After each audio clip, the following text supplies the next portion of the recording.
All right, thanks. We're going to start. Hi, I'm Mike Makovsky. I'm the president of GINSA. Thanks for joining us on relatively short notice.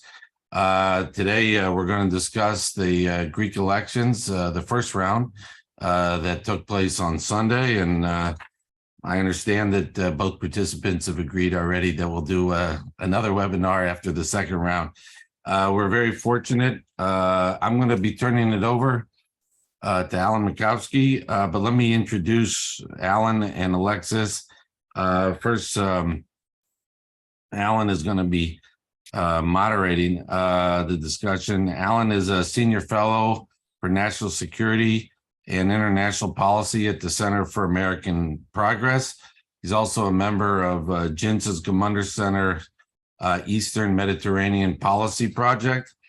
He's a former member of the senior professional staff on the Committee for Foreign Affairs in the U.S. House of Representatives. He also was a senior fellow at the Washington Institute for Near East Policy and also a former official in the State Department's Bureau of Intelligence and Research. And perhaps most importantly, he's also my daughter's favorite relative. So, and I think because of his expertise on the Eastern Med.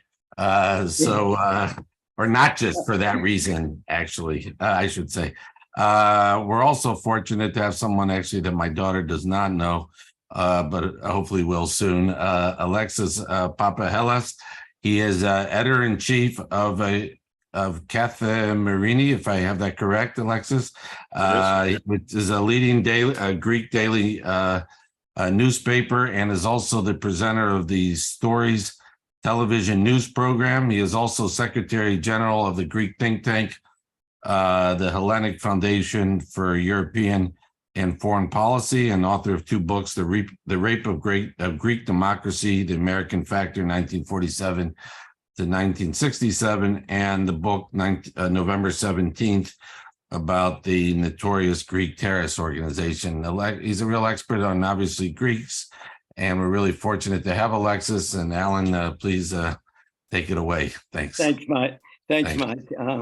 Yeah, I'll look forward to my next discussion with your daughter about coastal shelf issues. Okay.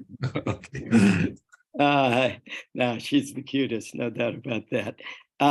Well, we're very fortunate to have Alexis here today. He happens to be an old friend of mine. He was Kathimerini's Washington correspondent through the 90s, and I believe overlapping a bit into this century, and is a documentarian as well as an author. And I think he would make any knowledgeable person shortlist for best analysts of Greece and best interpreters of Greece to an English-speaking audience. He has a hard stop at 2:30, so I'm going to jump right in, Alexis, if you don't mind. The results of the election Sunday added up to what appears to be a resounding victory for Prime Minister Kyriakos Mitsotakis. He won roughly 40%, 41% of the vote. I think the next closest was Syriza, the party he replaced in office in 2019. They only had 20%. He doubled their vote. So I just want to ask you, he also exceeded polling expectations. What does this huge victory mean? How should we understand it? And how did he pull it off? Well, first of all, thank you for the invitation. And Mike, I hope to meet your daughter and meet another generation of Makovsky. Well, this was a sweeping victory. It was definitely an unexpected victory. The pollsters had it all wrong. And I say mainly people were really, they really wanted some stability. And I think that Mitsotakis was the one who gave them, quite a bit of growth.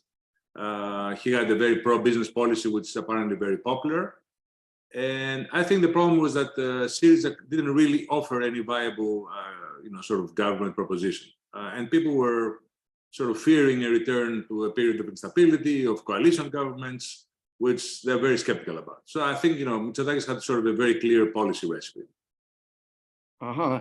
And let me add, if I could, Alan, that one important factor about this election is that for a while we were very worried that because of the COVID and because of what's happening in Ukraine, we could have a reincarnation of the Golden Dawn, the old anti-Semitic right-wing party represented in parliament.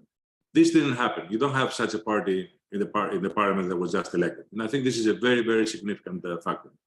So that's very interesting. Actually, let me just quickly pick up on that point. So I see there was a small party called Hellenic Solution that was elected, which some of the media has described as ultra-nationalist or right-wing.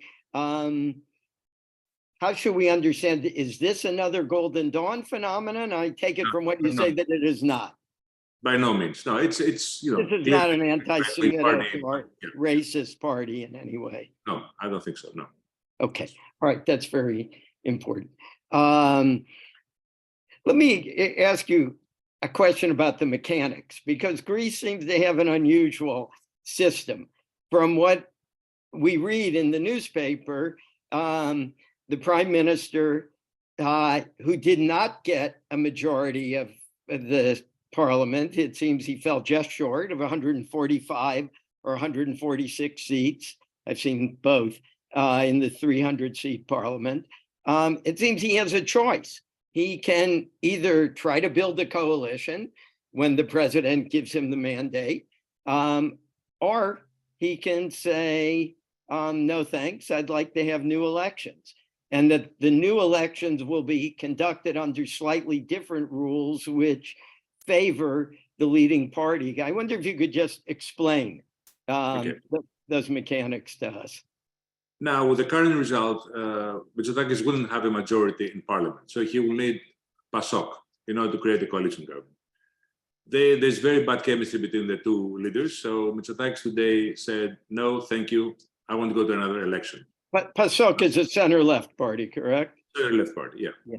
I mean, some people may remember PASOK from the old days. It was the party of Andreas Papandreou and George and his son, George Papandreou, who was very different than his father. It's a much smaller party these days, but still, it's a significant party. So basically, there will be no coalition government. We're going to go to another election on June 25th. I won't bore you with the mechanics of this, but basically, there's a new law that was, the law that was valid in the last election was a simply proportional law, like the one in Israel. So, every party gets the amount of deputies according to its percentage. This government voted a new law, which kicks in the next time. And the next time, the first party gets 50 seats as a bonus. So basically, Mitsotakis thinks he can get 40% again, in which case he will have a clear majority, way over 150, half of the parliament, and he will create his own government. So only the first party gets the bonus seats, is that Only correct? the first party, yeah. And it's 50 seats.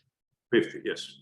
So he actually could afford to go down a little bit and still come out with a clear majority. Yeah, I mean, well, the thing is he has to be over 38, 38.5, but that's going to happen anyway. Is there any risk that, for example, maybe his voters think, well, he's got it in the bag now. We don't have to go out and vote. Or that something happens between now and then that would hurt him politically? Well, first of all, we're going to have a service government, so he will not be governing for the next month. So if anything happens, he won't be blamed for it. And, the thing is that some people might stay home because they might sort of think it's a foregone conclusion. It's going to be late June, and people might decide to go to the islands instead of going to vote. This is Greece, after all. And the other thing is that some of the centrist voters that actually voted for him might think about it and say, why don't we vote for PASOK this time? Because they want a stronger center left. But I think that the most important threat is people staying home. So there could be some kind of surprise I don't think so. I You think don't he will think get a clear majority. I think the momentum is clearly on his side, and people don't want to go through another period of instability. Uh-huh. Had enough of this in the last 10 years. So last year, the Greek Parliament ratified a mutual defense cooperation agreement that had been negotiated the previous year by Prime Minister Mitsotakis's government, which expanded significantly U.S.-Greek defense relations and broadened U.S. access to Greek facilities. I'm just wondering, was foreign policy at all an issue in the campaign? No, foreign policy was not an issue. I mean, it was really, very, very little discussion about it. And let me go back a bit, and explain this, because you know that in Greece there was a lot of anti-Americanism in the old days, as you very well know. There was a lot of anti-Israeli also feeling as well. Then Syriza came in, which was, very much in that mode before it rose to power. But while they governed, they followed the same kind of policy. I mean, they were very pro-US, they had a very close ties with the US, very close ties to Israel. Nothing really changed. And I think this was a game changer, because now there's a national consensus, because, from left to right, basically, there's an agreement, that you need a closer cooperation with the US, that you need very close strategic intelligence defense ties with Israel. So I say there's no real difference, it doesn't really matter which party governs. Mitsotakis, of course, has been, way up front in terms of supporting Western policy towards Ukraine. He has offered Alexandroupolis as a transport point, as you know, which was not very popular in Moscow. And he has taken a risk because, Greece is a country where Putin was the most popular foreign leader up to like 3 years ago. That mainly changed, not because of Ukraine, but because he's a very close friend of Erdogan, but nevertheless, it changed. And also, that policy was not very popular up in northern Greece. So he really took a risk, which, a lot of people thought it was going to hurt him. It didn't. Interesting. So just to clarify, I mean, you did really in the answer to the first question, but just to underscore, it seems this was really about Greece's economic recovery and stability and growth under Mitsotakis, that's really what he's been rewarded for. Is that? Yes, and I think he was very competent in terms of transforming some of the civil service. The digitalization of the government service and all this has been really tremendous. He has followed a very pro-business policy, which has attracted, quite a bit of investment. He was very tough on immigration, which played out very well.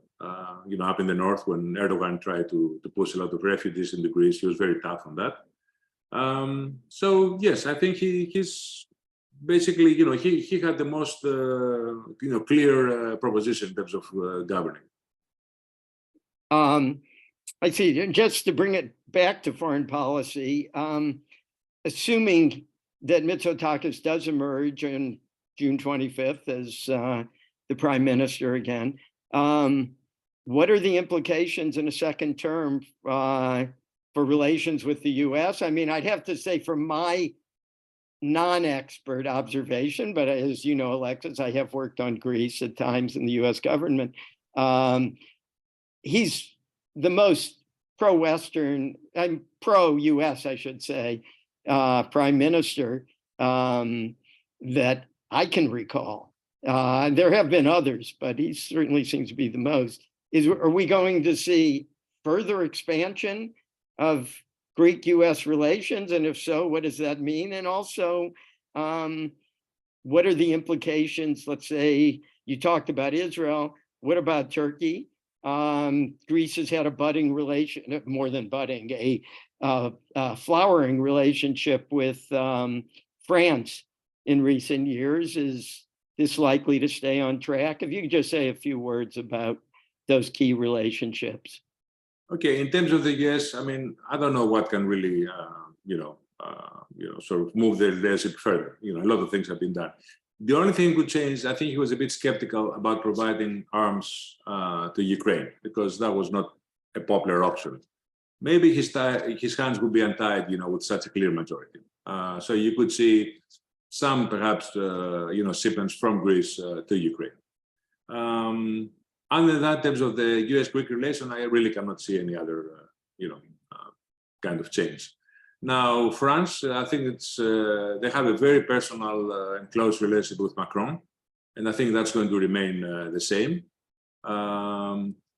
Greece is expecting, quite a few armaments actually from France in the next 3 or 4 years, and I think that defense relationship is going to remain as close as ever.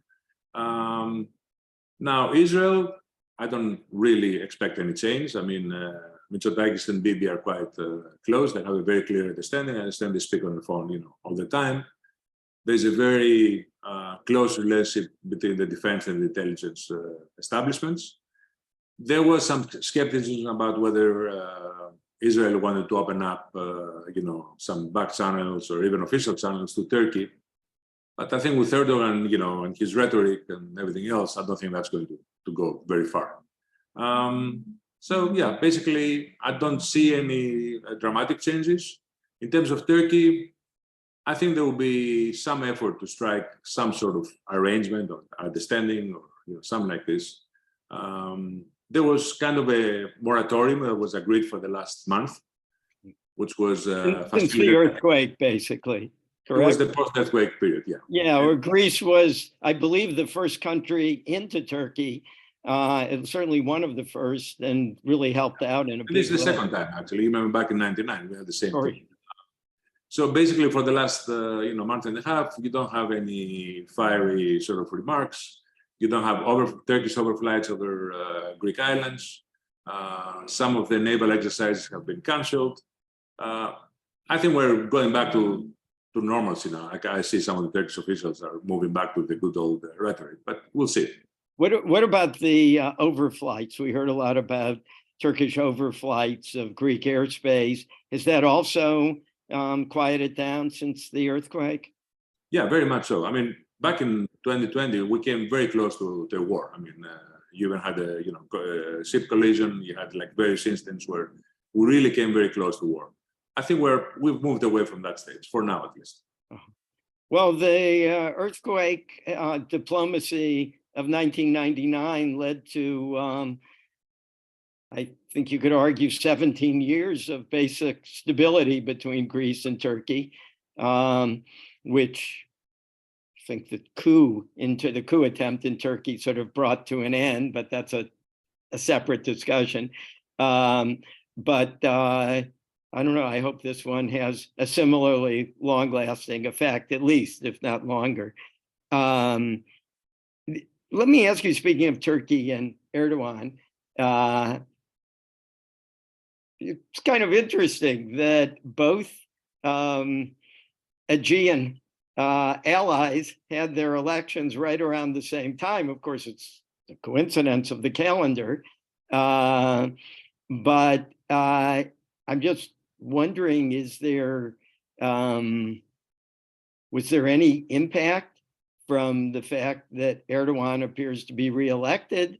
Did that have any impact on the Greek election? And I just wonder, was the timing of the Greek election affected in any way by awareness of the likely timing of the Turkish election, which I believe was set first? Or is that a far-fetched question, maybe? No, it's not, because if you look back at our bilateral history, you always had crises in Cyprus or the Aegean whenever one of the two countries was going through political instability or a transition period, transition of leaders or governments and so on. And I think Mitsotakis very clearly picked a date for the first election that would almost coincide with the Turkish elections, because everybody was very worried that if there was some sort of interim period between the two elections with the service government here in Greece, that Turkey could try something in the Aegean, and it would be very hard for a service government to deal with that. So I think clearly that was in Mitsotakis' mind. I wouldn't say really that the Turkish elections affected the outcome of the Greek election, even though I have to say Mitsotakis, in the eyes of the average Greek, seemed very tough. Both in Evros, up in northern Greece, when he pushed back on that wave of refugees that the Turkish army was pushing to the Greek soil. I think that was a defining moment in his tenure. And also in the 2020 crisis in the Aegean, he seemed very tough. And he has also embarked on a huge rearmament program, which is very, very popular. I mean, he's bought the French planes and French boats, and so on. Let me ask you this. We're good. So that's very interesting about the timing. So Greece is what I think is a unique system. I'm not an expert on parliamentary systems, where there is an interim government that is in effect a technocratic government, right? And basically, you're going to have a judge as a prime minister for a month. You have a very experienced former diplomat as foreign minister, and so on. But this is only for what, like 4 weeks? Yeah. Yeah. But it is interesting that it could have made a difference if there were some sort of issue, some sort of foreign policy crisis. So it did affect the timing of the elections. So you're saying June 25th is the next round. From what I've read, the president will give the mandate first to form a coalition government, if he so chooses, with to Prime Minister Mitsotakis, and he's already made clear he will choose not to form a coalition government. And then the next two largest parties will also have an opportunity. And I think arithmetically, they have no chance to form one. This time around or the next round? I'm talking about this round now. No, this round already, the Mitsotakis refused to form a government. Then Tsipras was called in. He refused to form a government. Oh. And now the third guy, the PASOK guy, Androulakis, also said that, there's no way I can sort of, go ahead with the government. So tomorrow morning, there's going to be a council of the political leaders, which will probably be a conference call, not a physical meeting. They will decide, this is a no-go, and I think that they're going to call for the next election. I see. And they will determine the date. Is that right? So they will. Yeah, basically it's the prime minister's prerogative, and he will propose June 25th, and it's pretty much our understanding that that will be it. And why such a long wait? Why not just go in a week or 2 weeks? Or is that a constitution? We have a minimum in our constitution, which I think is like three weeks, if I remember correctly. I see, before another election. I wanted to squeeze in one brief question. I know you have a hard stop in 6 minutes. This came from a trustee who expressed concern that a couple of Mitsotakis's cabinet ministers had been members of what I believe is a now defunct extreme right-wing party called the Popular Orthodox Rally, if I'm getting that correct. Their names are Thanos Plevris and Adonis Georgiadis. I don't know if you're familiar with them. Do you have any comment? Is there any reason one should be concerned? Our trustee asked that there is an extremist fringe that has crept into New Democracy, Mitsotakis's party. Well, I mean, the people you mentioned, they were part of a party which was very populist. I think there were some anti-Semitic, perhaps, remarks made by one or two of them in the past. I definitely think they've said their mea culpas. They're very supportive of the Greek-Israeli relationship. I mean, one of them even wrote a column in our newspaper suggesting that Greece should move its embassy from Tel Aviv to Jerusalem. Another one is probably... That doesn't sound very anti-Semitic. Yeah, I would say, yeah. Another one is probably one of the closest allies of our local Jewish, council here in Athens. So I really don't see that. I mean, it's perhaps there were things in the past, but I think they have addressed them effectively. And I think you answered that question very well, and I hope the Jinsa trustee who raised it will be happy. I'm sure he will to hear that answer. Give me his email. I'll get him in touch with these people directly, and they can. Okay, why not? I wanted to underscore what you said about the evolution of attitudes towards the United States in Greece. I mean, I've been going to Greece since actually even before I knew you. I was in Greece the first time in 1978 and have been going off and on ever since. And I've seen over the last decade or so, just subjectively, a tremendous change. It seems to me that America has gone from being, somewhat of a unfavored country to being a very favored country, and popularly. So I think that seems to. Do you agree with that? I mean, it seems you do. First of all, this is very evident. If you walk downtown Athens today, you'll see tons of American tourists. I think we have something like 32 direct flights from the US, which is quite amazing. But besides that, I think, first of all, the US stood by Greece during the Obama administration, especially during the financial crisis. They were very tough with the Germans, telling them, enough with this austerity and all that. And I think that was a very important point. And then I think that, even Trump being very tough on Turkey and Erdogan became very popular here at some point, which is kind of interesting to me. But now people think that, sort of Greece's insurance policy towards Turkey is basically a US, based kind of alliance. And for me, which is amazing, what's amazing, because I've been observing this relationship not as long as you have, but for quite a while. A note of caution. I mean, now the problem is too high expectations, because people actually think that if something happens with Turkey, if there's a military confrontation in the Aegean or in the Eastern Med, that the US will step in and actually help Greece. If this doesn't happen, you will see a real backlash, because the mood has changed, the pendulum has changed, and I think people are sort of really expecting this to happen. The same actually applies to Israel, but to a lesser extent. Interesting. That's something U.S. policymakers will have to think about.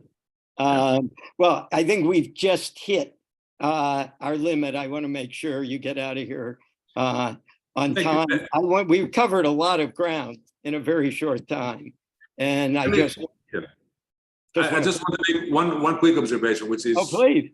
What's remarkable for me is that, especially for people who've been sort of watching Greece from abroad for more than 30 or 40 years, Greece has become sort of an almost like a boring country in terms of our politics, and also we've become a very predictable country in terms of our alliances, commitments, and so on.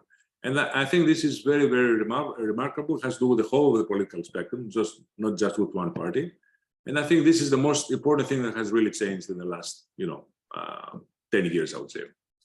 I think one of the things you mentioned a few minutes ago, that Syriza, when they were in power, basically followed a pro-US, pro-Israel policy. That seemed, when that was coming from the left, that seemed to me to be a very significant development, made it a consensus across the spectrum. Fair enough? We call that period a tutorial. It was a very expensive tutorial, but it was a tutorial in reality. Thank you very much, Alexis. Great to see you.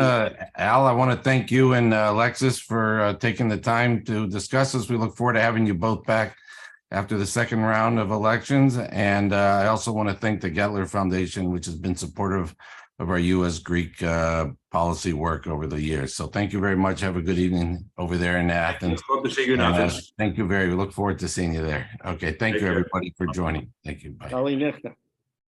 Καληνύχτα.